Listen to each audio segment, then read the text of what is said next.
FIFA world cup 2022 के final में Argentina ने फ्रांस को पेनल्टी शूटआउट में 4-2 से हराते हुए खिताब अपने नाम किया। एक्स्ट्रा टाइम के बाद स्कोर 3-3 से बराबर हुआ और फिर अर्जेंटीना ने पेनल्टी में बाजी मारी।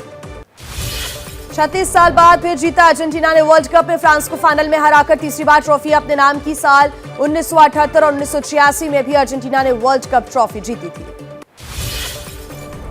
फ्रांस के एम्बापे ने 56 साल पुराने रिकॉर्ड की बराबरी की।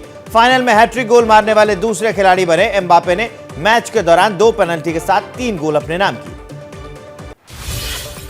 एम्बापे 8 गोल कर कतर वर्ल्ड कप में सबसे ज्यादा गोल करने वाले प्लेयर बन गए हैं। जीता गोल्डन बूट का अवार्ड। एम्बापे ने फाइनल में 3 गोल किए और ब्राजील के रोनाल्डो के रिकॉर्ड की बराबरी की। 5वां वर्ल्ड कप खेल रहे मेसी बने नॉकआउट के सभी मैचों में गोल करने वाले दुनिया के पहले खिलाड़ी। मेसी अपने 26वें मैच के साथ विश्व कप के इतिहास में सबसे ज्यादा मैच खेलने वाले फुटबॉलर बने। फुटबॉल वर्ल्ड कप में अर्जेंटीना की ऐतिहासिक जीत पर पीएम मोदी ने किया ट्वीट। लिखा, इतिहास में इसे सबसे रोमांचक फाइनल की तरह याद किया जाएगा। अर्जेंटीना की जीत की बधाई। आज विरोध दिवस मनाएगी महागठबंधन में शामिल सीपीआई-एमएल। सीएम नीतीश को मिलेगा डेलीगेशन सीपीआई-एमएल का। छपरा जहरीली शराब कांड में पीड़ित परिवारों को मुआवजा देने की मांग। नीतीश पहले ही कह चुके हैं कि कोई मुआवजा नहीं मिलेगा। बिहार विधानसभा के शीतकालीन सत्र का आज है आखिरी दिन। छपरा जहरीली शराब कांड पर विधानसभा परिसर में बीजेपी करेगी प्रदर्शन। सदन में भी हंगामे के आसार। बीजेपी की मामले पर चर्चा और सीएम की सफाई की मांग। संसद में भी उठेगा बिहार में जहरीली शराब पीकर मौत का मुद्दा। बनने वाले की संख्या बढ़ जाने के बाद बिहार बीजेपी के सांसद सदन में उठाएंगे मुद्दा। भारत में जहरीली शराब पीने से बीते 6 सालों में 7,000 लोगों की मौत हुई है। नेशनल क्राइम रिकॉर्ड ब्यूरो ने जारी किए आंकड़े। सबसे ज्यादा केसेस मध्य प्रदेश, कर्नाटक और पंजाब में दर्ज। बिहार शराब कांड में एबीपी न्यूज की खबर के बाद एक्शन में पुलिस। शराब माफिया अनिल सिंह समेत अब तक 270 गिरफ्तार। 4 पुलिस वालों पर भी गिरी गाज। एबीपी न्यूज के कैमरे पर आरोपी का खुलासा। छपरा में चप्पे चप्पे पर मिलती है शराब। बिहार के छपरा में एबीपी न्यूज के सामने शराब पर लाइव छापेमारी। छपरा में आबकारी विभाग ने छापा मारा। छापे में पकड़ी गई शराब की बड़ी खेप। जहरीली शराब से छपरा में अब तक 77 लोगों की मौत हो चुकी है। एबीपी न्यूज की पड़ताल में हुआ खुलासा। गोपालगंज के एक घर में आसानी से मिल जाती है शराब। फिलहाल प्रशासन की सख्ती के बाद शराब की बिक्री रुकी। कई शराब बेचने वाले गांव से बाहर निकले। बिहार में मसरा के एक गांव में आबकारी विभाग ने छापामार कार्रवाई की। पुलिस ने गांव को घेरा। घरों में ली गई तलाशी, लेकिन गांव में रेड की सूचना मिलते ही आबकारी विभाग के हाथ कुछ नहीं लगा। मोतिहारी में पुलिस ने शराब बनाने के लिए ले जा रहे 7,000 लीटर स्प्रिट से भरे ट्रक को पकड़ लिया। खुफिया जानकारी पर यह कार्रवाई हुई। एक आरोपी गिरफ्तार हुआ है। नए साल के जश्न के लिए ले जाया जा रहा था यह स्प्रिट। जहरीली शराब से हुई मौत के बीच बिहार के आबकारी मंत्री गायब। पटना में उनके घर पहुंचा एबीपी न्यूज। आबकारी मंत्री के बारे में कोई सूचना नहीं है। बिहार में जहरीली शराब से मौत के बाद शराबबंदी कानून पर उठे सवाल। नीतीश सरकार गरीबों के हित में बनाती है कानून। नाराज लोगों ने कहा, महज कागजी है ये कानून। बिहार शराब त्रासदी पर बीजेपी सांसद हरीश द्विवेदी का नीतीश कुमार पर हमला। बोले, जंगल राज की युवराज से जब से उन्होंने हाथ मिलाया है तब से बिहार की स्थिति और भी ज्यादा खराब होती जा रही है। बिहार में शराबबंदी कानून पर कांग्रेस नेता तारिक अनवर ने कहा, शराबबंदी से बिहार को आर्थिक नुकसान हुआ। कानून लागू करने में प्रशासन रहा नाकामयाब। आगे कौन सीएम रहेगा ये महागठबंधन के नेता तय करेंगे। बीजेपी सांसद सुशील मोदी ने शराब कांड पर बिहार सरकार को घेरा। कहा, मौत के आंकड़ों को छिपा रही है नीतीश सरकार। थाने से हो रही है जहरीली शराब की आपूर्ति। केंद्रीय मंत्री नित्यानंद राय ने भी नीतीश सरकार पर लगाया मौत के आंकड़े छुपाने का आरोप। कहा, 70 से ज्यादा लोगों को हुई है मौत। एनएचआरसी ने खुद लिया संज्ञान। नीतीश व्यंग की भाषा छोड़ दोषियों पर करे कार्रवाई। शिवहर में अपनी जनसुराज पदयात्रा के दौरान प्रशांत किशोर का सीएम नीतीश कुमार पर हमला। कहा, नीतीश कुमार ने बिहार में शराब माफिया को पैदा किया। बिहार विधानसभा परिषद में विपक्ष के नेता सम्राट चौधरी का बयान। शराब से मरने वाले लोग बिहार से थे, पाकिस्तान से नहीं। जनता ने बनाया नीतीश कुमार को सीएम। उन्हें पीड़ित परिवारों को देना चाहिए मुआवजा। बीजेपी सांसद सुशील मोदी ने की सीएम नीतीश कुमार के इस्तीफे की मांग। ट्वीट कर लिखा, नीतीश कुमार से संभल नहीं रहा है बिहार। सारण के एसपी और बाकी लोगों को सस्पेंड क्यों नहीं किया गया।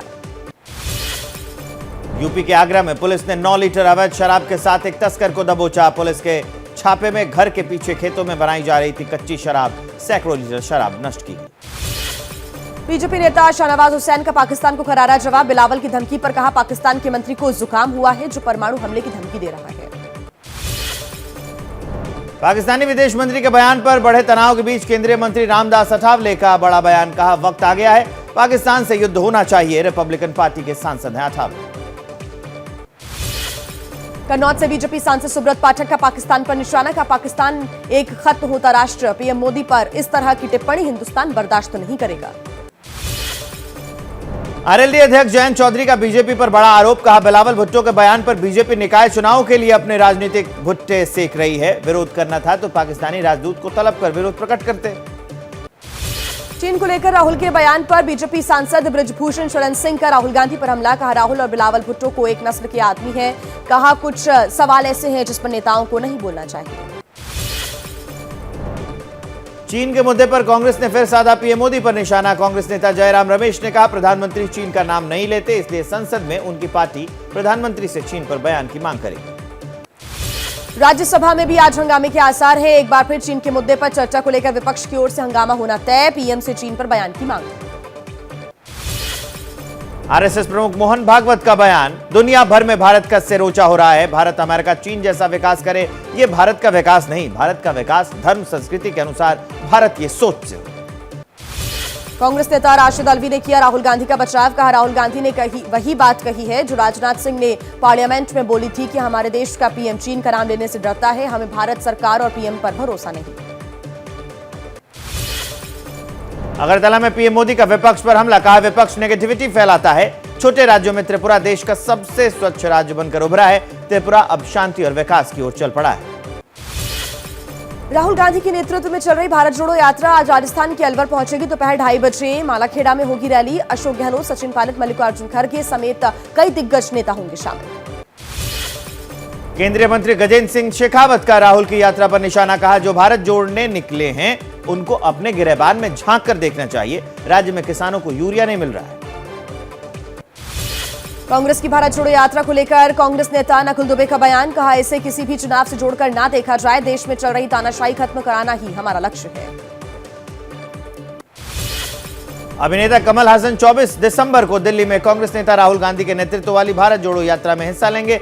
हासन के मुताबिक उन्हें राहुल गांधी ने यात्रा में हिस्सा लेने के लिए बुलाया। एसबीएसपी के नेता ओपी राजभर ने दिए राहुल गांधी से मुलाकात के संकेत। मऊ में महिला हक अधिकार महारैली में हिस्सा लेने के बाद कहा, मुख्तार अंसारी और अब्बास पर होने वाली कार्रवाई जायज। मध्य प्रदेश में 2023 के विधानसभा चुनाव को लेकर पार्टी अध्यक्ष वीडी शर्मा का बड़ा दावा। कहा, पार्टी 200 का आंकड़ा पार करेगी। हर बूथ में 51% वोट हासिल करने के लिए संकल्प लिया गया है। मध्य प्रदेश चुनावों को लेकर राज्य के कृषि मंत्री कमल पटेल का अजीबोगरीब बयान। कहा, इस बार के चुनाव में साम दाम दंड भेद अपनाएंगे। किसी भी हालत में छिंदवाड़ा में सभी 29 सीटें जीतेंगे। पूर्व मुख्यमंत्री कमलनाथ का एमपी की शिवराज सरकार पर हमला। कहा, मध्य प्रदेश में आतंक की सरकार चल रही है। इस प्रदेश में प्रतिशोध की भावना से काम हो रहा है। एमपी के सीएम शिवराज सिंह चौहान ने साधा कांग्रेस पर निशाना। कहा, जो लोग सरकारी जमीनों पर कब्जा करते थे, लोगों का हक मारते थे, कांग्रेस की सरकारें उन्हें पालती पोसती थी। आज से शुरू हो रहा है मध्य प्रदेश विधानसभा का शीतकालीन सत्र। 4 दिन के इस सत्र में कांग्रेस ने शिवराज सरकार के खिलाफ अविश्वास प्रस्ताव का नोटिस दिया है। नागपुर में आज से महाराष्ट्र विधानसभा का शीतकालीन सत्र 30 दिसंबर तक चलने वाले सत्र में 21 विधेयक चर्चा और मंजूरी के लिए सदन में पेश किए जाएंगे। महाराष्ट्र विधानसभा परिषद के शीतकालीन सत्र में भाग लेने महाराष्ट्र के पूर्व सीएम उद्धव ठाकरे भी लेंगे भाग। मुंबई में राज्य विधान परिषद के मानसून सत्र में शामिल नहीं हो सके थे उद्धव। लोकायुक्त को लेकर डिप्टी सीएम फडणवीस का बड़ा ऐलान। विधानसभा के शीतकालीन सत्र में लोकायुक्त कानून का बिल लाएगी महाराष्ट्र सरकार। मुख्यमंत्री समेत सभी बड़े पद के लोग लोकायुक्त के अधीन आते हैं। शिंदे सरकार ने अन्ना हजारे की लोकायुक्त कानून की बड़ी मांग को स्वीकारा। 5 लोगों की इस समिति में हाईकोर्ट और सुप्रीम कोर्ट लेवल के जज लोकायुक्त रहेंगे। महाराष्ट्र से सीमा विवाद के बीच आज बेलगावी में शुरू होगा कर्नाटक विधानसभा का शीतकालीन सत्र। राज्य की मौजूदा बीजेपी सरकार का यह आखिरी सत्र होगा। कर्नाटक में अगले साल अप्रैल मई में चुनाव होने की संभावना। गुजरात विधानसभा के नवनिर्वाचित विधायक 2 दिवसीय सत्र के पहले दिन आज लेंगे शपथ। विधानसभा अध्यक्ष और उपाध्यक्ष मंगलवार को इसके लिए चुनाव होना है। कांग्रेस सांसद राहुल गांधी ने दिखाए दरिया दिली। भारत जोड़ो यात्रा के दौरान राहुल गांधी ने 3 बच्चियों को हेलीकॉप्टर की सवारी करवाई। कुछ दिन पहले कराई इस यात्रा का वीडियो जारी किया गया। पंजाब में धन परिवर्तन पर मनजिंदर सिंह सिरसा का बयान। पंजाब में ईसाई मशीनरी लगातार धन परिवर्तन का काम कर रही है। पंजाब सरकार चुप है, ये सब वोट के लिए हो रहा है। खतौली सीट पर आरएलडी की जीत के बाद जयंत चौधरी आज करेंगे रैली के लिए दिया गया है नारा। खतौली भाईचारा जिंदाबाद सम्मेलन में उमड़ा सैलाब। 2024 में होगा हिसाब। भारतीय किसान यूनियन और राजनीतिक के सदस्यों ने मुख्यमंत्री योगी से मुलाकात की। किसानों की समस्याओं को लेकर चर्चा की। गन्ना बकाया भुगतान के अलावा बिजली के बिल, आवारा पशुओं की समस्या पर भी चर्चा हुई। आरएसएस से जुड़ा भारतीय किसान संघ आज किसानों के मुद्दे पर दिल्ली में करेगा रैली। पीएम किसान योजना के तहत दी जाने वाली वित्तीय सहायता बढ़ाने की मांग। कृषि उपकरणों और खाद से जीएसटी हटाने की मांग। दिल्ली के रामलीला मैदान में आज होने वाली भारतीय किसान संघ की रैली में 30 से 35 हजार लोगों के आने की संभावना। रैली को लेकर दिल्ली पुलिस की ओर से कई ट्रैफिक डायवर्जन की सलाह दी गई। भगवा को लेकर आम आदमी पार्टी सांसद संजय सिंह का बयान। का भगवा रंग की ड्रेस पहनकर डांस कर बीजेपी के 3 सांसद बने। मुझे अफसोस है, हमने भगवाधारी चिन्मयानंद की करतूत भी देखी है। आज से शुरू हो रहा है झारखंड विधानसभा का शीतकालीन सत्र। 23 दिसंबर तक चलने वाले इस सत्र के हंगामेदार रहने के आसार हैं। अवैध माइनिंग, कानून व्यवस्था और रोजगार के मसले पर घेरेगी बीजेपी। लोकसभा चुनाव 2024 की रणनीति तय करने के लिए आज दिल्ली में बीजेपी बंगाल कोर ग्रुप की बैठक में बीएल संतोष के अलावा शुभेंदु अधिकारी, दिलीप घोष और बंगाल के सांसद रहेंगे मौजूद। समाजवादी पार्टी अध्यक्ष अखिलेश यादव आज कानपुर दौरे पर। पुलिस कस्टडी में मारे गए युवक बलवंत सिंह के परिजनों से करेंगे मुलाकात। मृतक की पत्नी शालिनी ने पत्र लिखकर अखिलेश यादव से मांगी थी मदद। विपक्षी एकता पर बिहार के डिप्टी सीएम तेजस्वी यादव का दावा। बोले ममता जी होती रहती हैं। कहा है कि ईस्ट जोन काउंसिल की बैठक में रखी है बिहार की बात। पूर्वांचल के पूर्व बाहुबली विधायक मुख्तार अंसारी से आज भी ईडी की टीम करेगी पूछताछ। ईडी ने कोर्ट के आदेश पर मुख्तार अंसारी को 10 दिनों के लिए कस्टडी रिमांड पर ले रखा है। प्रयागराज पहुंचने पर समाजवादी पार्टी की देश बचाओ पैदल यात्रा का जोरदार हंगामा। गाजीपुर से शुरू हुई ये पद यात्रा 3 महीने में 11 जिलों की 85 विधानसभा सीटों को कवर कर चुकी है। यूपी के सीएम योगी आदित्यनाथ आज गोरखपुर जाएंगे। सीएम देश के सबसे बड़े ड्रोन शो में शामिल होंगे। काकोरी ट्रेन कांड के बलिदानियों की याद में एक ड्रोन शो भी होगा। झारखंड के साहिबगंज में श्रद्धा जैसा हत्याकांड। आरोपी दिलदार ने लिव इन रिलेशनशिप में रह रही हिंदू लड़की की हत्या कर शव के 30 टुकड़े किए। आरोपी दिलदार समेत 7 लोग गिरफ्तार। झारखंड के साहिबगंज केस को लेकर बीजेपी विधायक नीरा यादव का बड़ा दावा। कहा मामला लव जिहाद का है। आरोपी के बांग्लादेशी होने का जताया शक। कहा इस मुद्दे को विधानसभा में उठाएंगे। साहिबगंज केस की गूंज आज लोकसभा में भी देगी सुनाई। सांसद संजय सेठ का दावा। लोकसभा में साहिबगंज के मामले को जोर शोर से उठाया जाएगा। कानपुर देहात में पुलिस कस्टडी में युवक की मौत का मामला। मृतक की पत्नी ने वीडियो जारी कर लगाई इंसाफ की गुहार। पीएम आवास के बाहर आत्मदाह की चेतावनी दी। यूपी सरकार पर अपराधियों के दबाव में होने का आरोप लगाया। फर्रुखाबाद में पुलिस मुठभेड़ में मारा गया शातिर अपराधी देवेंद्र यादव उर्फ पिंकू पटियाली। 2 पुलिसकर्मी भी घायल हुए। देवेंद्र पर दर्ज थे 19 मुकदमे। रिटायर एसडीएम की हत्या और डकैती में जा चुका था जेल। यूपी के नोएडा में हाईवे पर बाइक से रेस लगाने वाले के खिलाफ पुलिस का एक्शन। कई जगह छापे मारकर 6 बाइक सवारों को पकड़ा गया। पकड़ी गई बाइक में एक 30 लाख की है। यूपी के वाराणसी में 3 साल की बच्ची के साथ रेप का आरोप है कि चॉकलेट देने के बहाने बच्ची को ले गया था आरोपी युवक। पड़ोस में रहने वाले 22 साल के युवक पर आरोप। मध्य प्रदेश के रतलाम में महिला को पेड़ से बांधकर की मारपीट। पुलिस ने मौके पर पहुंचकर महिला को छुड़ाया। 8 लोगों के खिलाफ केस दर्ज है। मारपीट का वीडियो सोशल मीडिया पर वायरल है। उत्तराखंड के रुड़की में लिव इन पार्टनर ने की प्रेमिका के 12 साल के बेटे की हत्या। कंबल में लपेटकर गंग नहर में फेंका शव। सीसीटीवी कैमरे में कैद हुआ पूरा मामला। आरोपी फरार। पुलिस तलाश कर रही है। यूपी के सीतापुर में 62 हिस्ट्री शीटर अपराधियों ने पुलिस थाने में पहुंचकर खाई अपराध न करने की कसम। पुलिस का सहयोग करने का किया वादा। पिसावा थाने की है घटना। यूपी के आजमगढ़ में पेड़ काटने के विवाद में 2 भाइयों के परिवार में हुआ खूनी संघर्ष। एक युवक की मौत। धारदार हथियार से एक दूसरे पर किया हमला। 2 लोग जख्मी हुए। पुलिस मामले की जांच कर रही है। यूपी के संभल में महिला की मौत के मामले में पुलिस का खुलासा, पति और देवर ने मिलकर की हत्या। पुलिस ने दोनों आरोपियों को गिरफ्तार कर लिया है। 5 लोगों पर केस दर्ज था। उत्तराखंड के रुद्रपुर में मोटर मैकेनिक की संदिग्ध हालत में मौत के मामले में पुलिस का खुलासा, पत्नी ने की थी पति की हत्या। शराब पीने को लेकर अक्सर विवाद होता था, आरोपी महिला गिरफ्तार। यूपी के सीतापुर में गैंगस्टर मुजीब अहमद की 1 करोड़ 10 लाख रुपए की संपत्ति की गई कुर्क। आपराधिक गतिविधियों के जरिए कमाई थी संपत्ति, आरोपी अपने नौकरों रिश्तेदारों के नाम पर खरीदता था प्रॉपर्टी। आगरा में विदेशी तोते के मालिकाना हक का झगड़ा, थाने में हुआ फैसला। शिकायतकर्ता का आरोप 3 साल पहले पड़ोसी को दिया था तोता, अब वापस नहीं कर रहे हैं। पुलिस ने जांच के बाद पालने वाले पड़ोसी को ही सौंपा तोता। फिल्म पठान पर विवाद गरमाया, करणी सेना की धमकी, कहा मुंबई जाकर शाहरुख खान और फिल्म से जुड़े लोगों की पिटाई करेंगे। पठान फिल्म के पोस्टर और बैनरों में आग लगाई। शाहरुख की फिल्म पठान का विरोध है जारी, दिल्ली में भी मामले ने तूल पकड़ा। दिल्ली पुलिस ने कनॉट प्लेस के पीवीआर प्लाजा सिनेमा हॉल की सुरक्षा बढ़ाई, विरोध प्रदर्शन की है आशंका।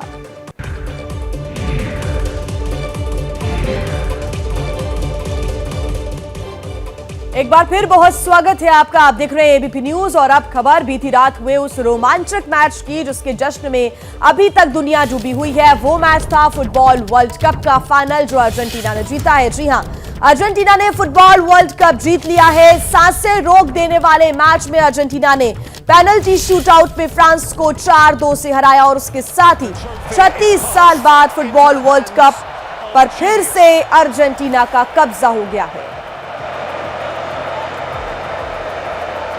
और इसका जश्न भारत में भी बना। देखिए, हम आपको 4 तस्वीरें दिखा रहे हैं, दिल्ली, कोलकाता, चेन्नई और गोवा से। यहां भी जितने फुटबॉल फैंस हैं, जितने मेसी के फैंस हैं, वो जश्न मना रहे थे बीती रात मैच देखने के बाद। उस जश्न में देखिए कैसे लोग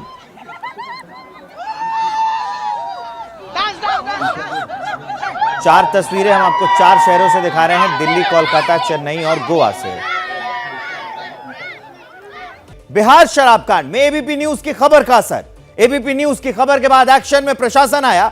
कई जगहों पर पुलिस की छापेमारी हुई। अब तक 270 लोग गिरफ्तार किए गए हैं। 77 लोगों की जान जा चुकी है। ये जो पूरा शराब कांड है, जहरीली शराब के मामले में 77 लोगों की जान जा चुकी है अब तक और 270 लोग गिरफ्तार हुए हैं। इस पूरे मामले को एबीपी न्यूज ने प्रमुखता से दिखाया और उसके बाद प्रशासन एक्शन में आया। कई जगहों पर छापेमारी हुई, कई माफिया, शराब माफिया गिरफ्तार किए गए। अब 270 लोग कुल मिलाकर गिरफ्तार हुए हैं। इस पूरे कांड में 77 लोगों की जान जा चुकी है।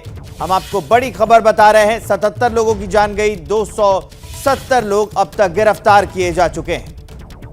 इस खबर पर ज्यादा जानकारी के लिए जुड़ रहे हैं वरुण जैन। वरुण, आज तो हंगामे के भी आसार हैं विधानसभा में।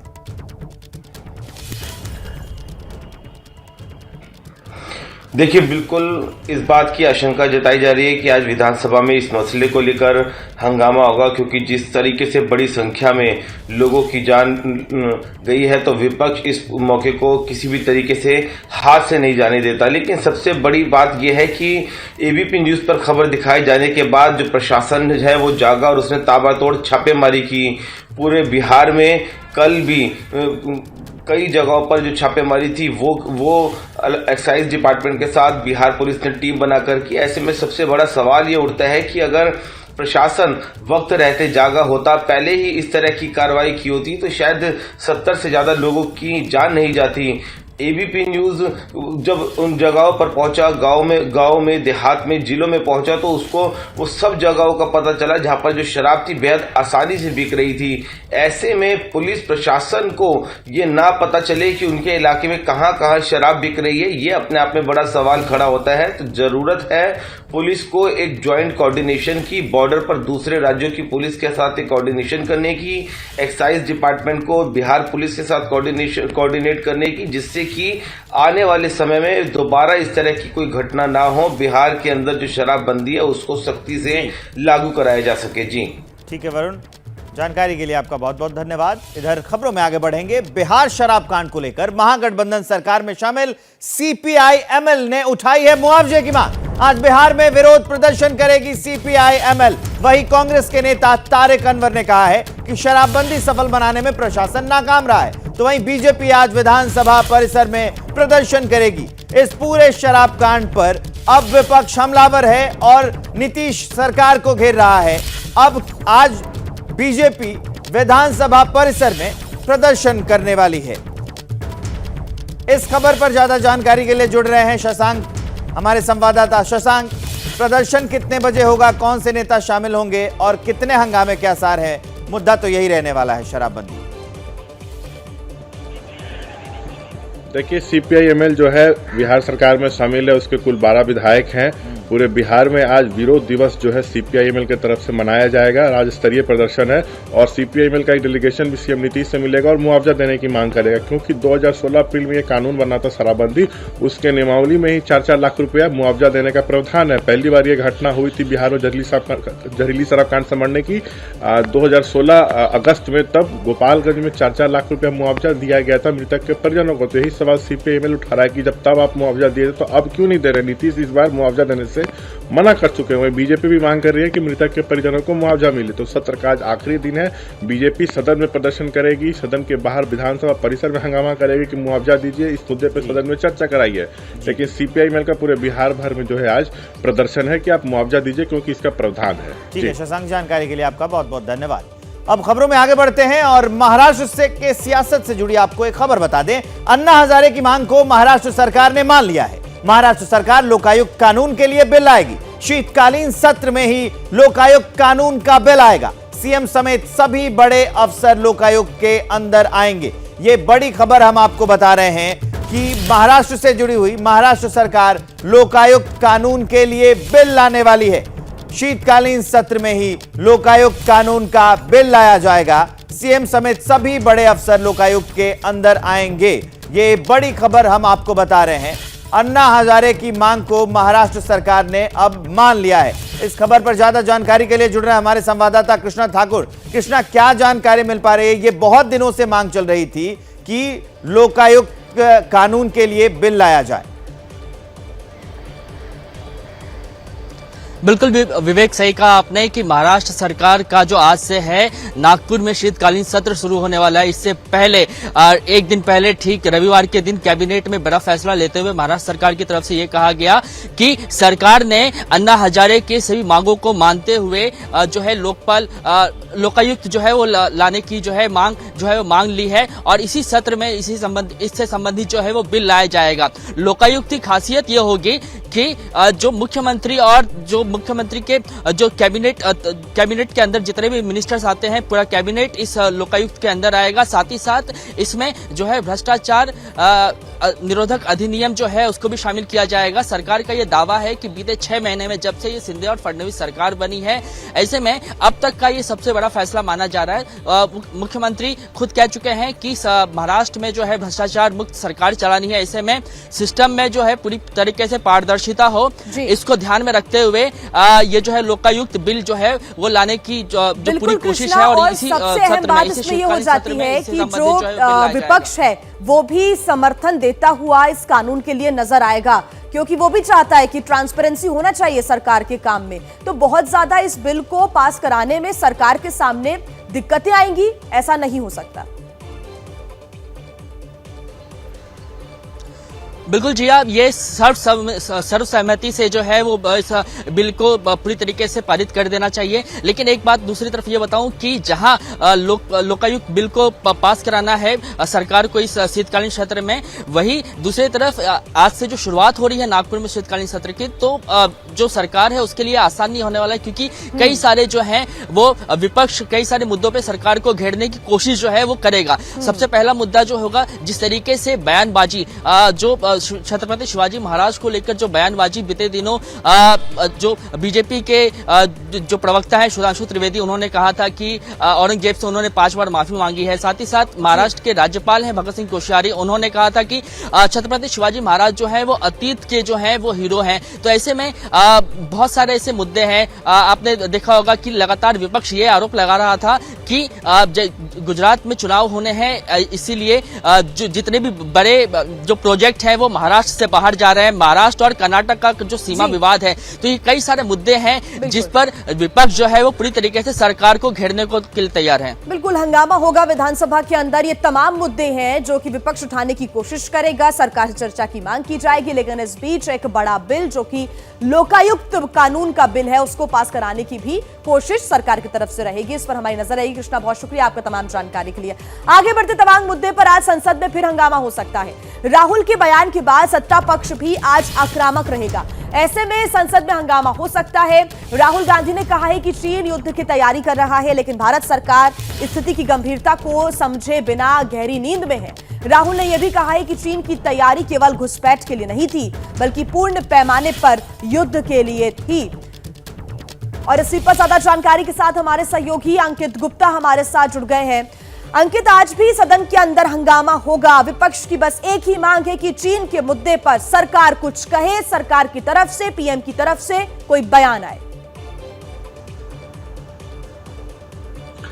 देखिए, निश्चित तौर पर अगर हम पिछले पूरे हफ्ते की बात करें तो जो विपक्ष लगातार इसी मुद्दे को लेकर के सरकार को घेरता रहा है, सरकार से वो चर्चा की मांग करता रहा है। हालांकि जो रक्षा मंत्री राजनाथ सिंह वो चीन के तवांग मुद्दे को लेकर के जो स्पष्टीकरण है कि क्या कुछ घटना हुई थी और क्या कुछ हुआ था, उस बारे में संसद के दोनों सदनों में, फिर चाहे वो लोकसभा हो या राज्यसभा हो, दोनों जगह पर जानकारी दे चुके हैं। लेकिन विपक्ष क्या ये कह रहा है कि इस मुद्दे पर चर्चा होनी चाहिए, हमको सिर्फ जानकारी नहीं चाहिए, क्योंकि कई सारे ऐसे मुद्दे हैं, ये सिर्फ तवांग की बात नहीं है। इससे पहले डोकलाम में हुआ था और डोकलाम के क्षेत्र में भी फिर से नया कंस्ट्रक्शन हुआ है। जो एलएसी है, एलएसी के आसपास कई जगहों पर चीन ने जो नया निर्माण किया हुआ है, और ऐसे कई मुद्दे हैं जिस पर सरकार को जवाब देना चाहिए। सरकार को विपक्षी जो है पार्टियों के साथ चर्चा करनी चाहिए। और सरकार की तरफ से साफ कहा जा चुका है कि एक ऐसा मुद्दा है जो कि देश की आंतरिक सुरक्षा और देश की जो है राष्ट्रीय सुरक्षा से जुड़ा हुआ है, देश का जो एक तरीके से विदेशी जो है जो संबंध है उससे जुड़ा हुआ है। लिहाजा ऐसे में इस पर चर्चा नहीं हो सकती। जो जानकारी है वो सदन के सामने दे दी गई है, लेकिन विपक्ष इसी मांग को लेकर के,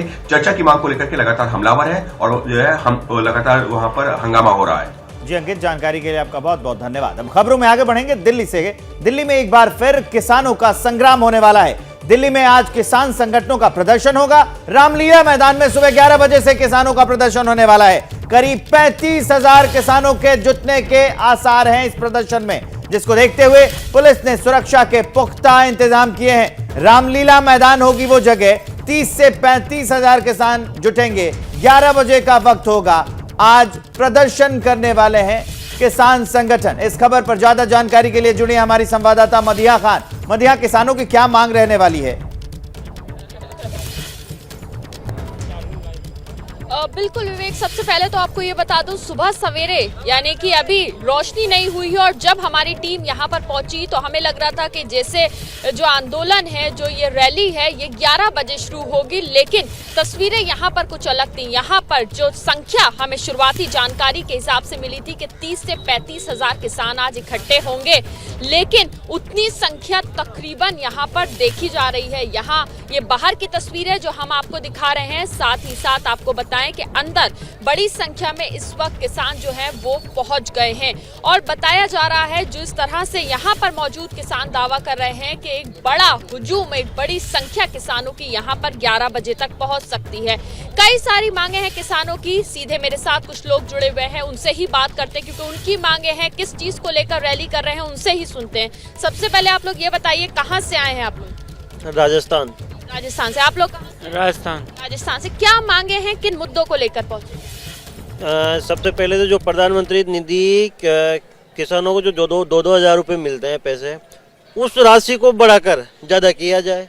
और जो फसलों का उचित मूल्य निर्धारित किया जाता है, वो फसलों का मूल्य बहुत कम निर्धारित किया जाता है।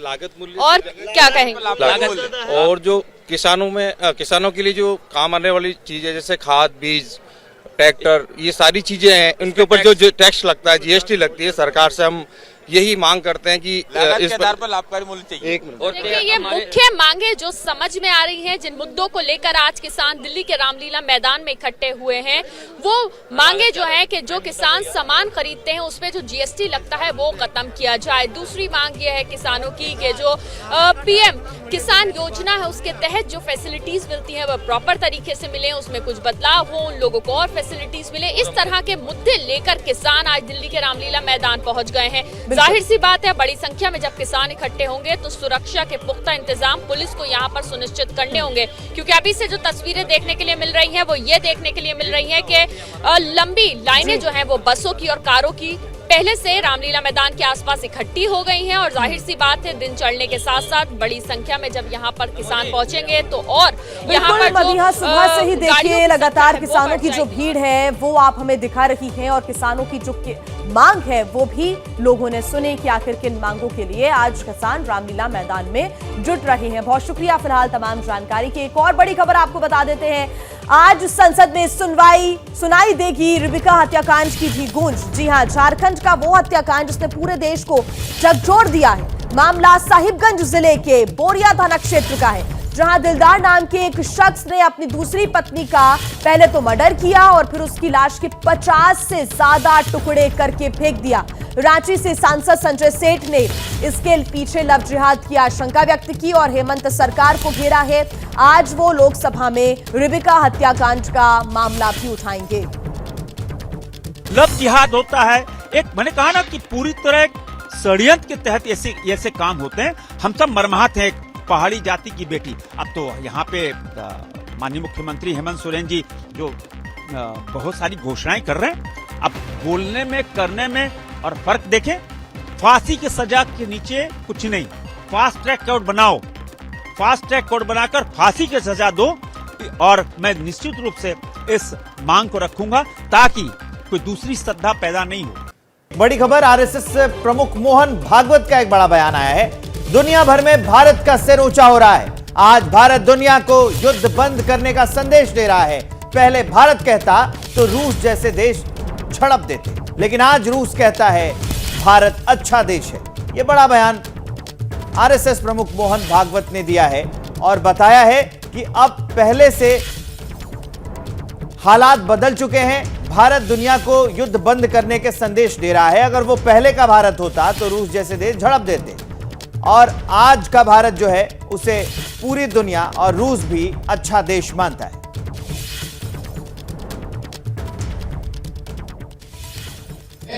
मनुष्य, मानवता पूरी और सृष्टि एक साथ चलेंगे। साथ चलाने वाली हमारी पद्धति है। हमारे व्यापार, उद्योग, कृषि हाथ में हाथ डालकर आगे बढ़ेंगे। व्यापार प्रमुख की कृषि प्रमुख, हमारे यहाँ ऐसा नहीं रहेगा। ये सब साथ चलेंगे। सबको साथ चलाने वाला आजकल पॉपुलर घोषणा चलती है, सबका साथ सबका विकास। लेकिन देने वाले ने ऐसी ही नहीं दी होगी, क्योंकि वो भी स्वयं होगा।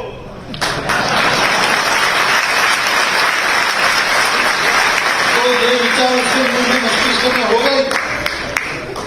वास्तव में हमारा विकास, हम विकसित होंगे, दुनिया के सारे देश साथ चलेंगे, आपस में लड़ेंगे नहीं। हम बलशाली बनेंगे तो हम चीन, अमेरिका, रशिया जैसा डंडा नहीं चलाएंगे। हमारे कारण डंडा चलाने वालों के डंडे बंद हो जाएंगे। और ये सब करना है, ये कल्पना बड़ी अच्छी है, आप तालियां वगैरह पीटते, लेकिन ये होना है तो हमको सक्रिय होना पड़ेगा, हमको काम करना पड़ेगा। और काम करना है तो ऐसा करना पड़ेगा।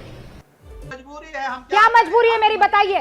मैं अभी आपको बताती हूँ कि मैंने ओए होए होए होए, नमकीन के चटकारे लेते हुए टकटकी मार के डिबेट शो को पॉज रिपीट कर करके देख रहे हैं जोगिंदर जी। इनकी तरह आप भी देखें अपने फेवरेट डिबेट्स को रिपीट कर, और डाउनलोड कीजिए एबीपी लाइव ऐप अपने स्मार्ट टीवी पर।